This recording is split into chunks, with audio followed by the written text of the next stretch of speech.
Bàជំរាបសួរនិងសួស្តីអ្នកទាំងអស់គ្នាបាទជួបជាមួយខ្ញុំលីណាមនុស្សអីគេអ្នកគ្នាមនុស្សអីគេអូមនុស្ស smart តែមនុស្ស smart នេះមនុស្ស smart ជាងគេក្នុងក្រុងថ្ងៃនេះដែរខ្ញុំមកបង្ហាញគ្នាយើងតាក់ទងនឹងទីតាំងសំខាន់នៅក្នុងក្រុងណាគឺទីតាំងដែលអ្នកគ្នាត្រូវស្គាល់អីចឹងណា map សំខាន់មានហាងបាយពេទ្យប៉ូប៉ូលីសមេកានិកខាត់ដេល័រអញ្ចឹងជាកន្លែងសំខាន់ដែលគ្នាត្រូវស្គាល់ទីតាំងអញ្ចឹងចំណុចដែលខ្ញុំកំពុងឈរនេះគឺជាទីតាំងហាងបាយអញ្ចឹងខ្ញុំនឹងដើរ map ឲ្យអ្នកគ្នាមើលនេះគឺជាហាងបាយពេលអ្នកគ្នាមកដល់វានឹងលោតរូបនេះដូចជាសមនឹងសព្រីអីក៏កបិតនេះនៅសមហើយកបិតនេះជាទីតាំងហាងបាយដែលខ្ញុំកំពុងឈរហ្នឹងគឺជាហាងបាយអញ្ចឹងយើងទៅទីតាំងទី2គឺប៉ុស្តិ៍ប៉ូលីសតោះអូខេនេះជាទីតាំងទី2ដែលជាប៉ុស្តិ៍ប៉ូលីសអ្នកគ្នាត្រូវការមកដាក់ពាក្យបណ្ដឹងឬក៏មកចង់សម្ភាសប៉ូលីសអីគឺមកទីនេះជាទីតាំងប៉ុស្តិ៍ខ្ញុំដើរលើ map ឃើញវាសញ្ញាពណ៌ខៀវគឺជាទីតាំងប៉ុស្តិ៍ប៉ូលីសនេះខ្ញុំដើរលើ map ហ្នឹងឃើញទេពណ៌ក្រហមនេះគឺជាទីតាំងប៉ុស្តិ៍ប៉ូលីសអញ្ចឹងគ្នាយើងអាចមកបានអញ្ចឹងយើងចូលទៅទីតាំងបន្ទាប់ទីតាំងទី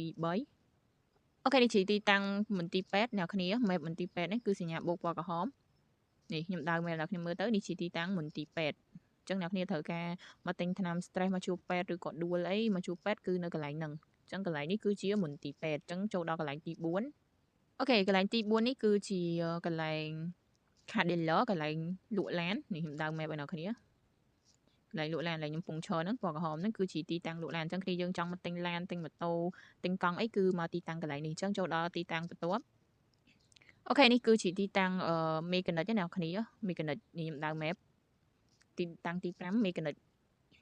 នេះជាទីតាំងចុងក្រោយកន្លែងកែឡានពេលអ្នកគ្នាមានឡានមានអីពេលដែលមានខាងមេកានិកគាត់មកកាន់កាប់អ្នកគ្នាអាចមកកែឡានឬក៏ធ្វើឡាននៅកន្លែងហ្នឹងបានអញ្ចឹងទីតាំងសំខាន់នៅក្នុងក្រុងយើងមាន4ហាងបាយប៉ុស្តិ៍ពេទ្យខាត់ដេល័រនិងមេកានិកយើងនៅមានទីតាំងផ្សេងទៀតដូចជាម៉ាតមានកន្លែងក្លឹបដែរអញ្ចឹងសម្រាប់ម៉ាតខ្ញុំនឹងសូនៅពេលក្រោយរបៀបទិញឬក៏របៀបអីផ្សេងខ្ញុំនឹងធ្វើនៅវីដេអូក្រោយអញ្ចឹងខ្ញុំមកសូតែ map ធំចំនួន5ហ្នឹងទេអញ្ចឹងវីដេអូរបស់ខ្ញុំគឺ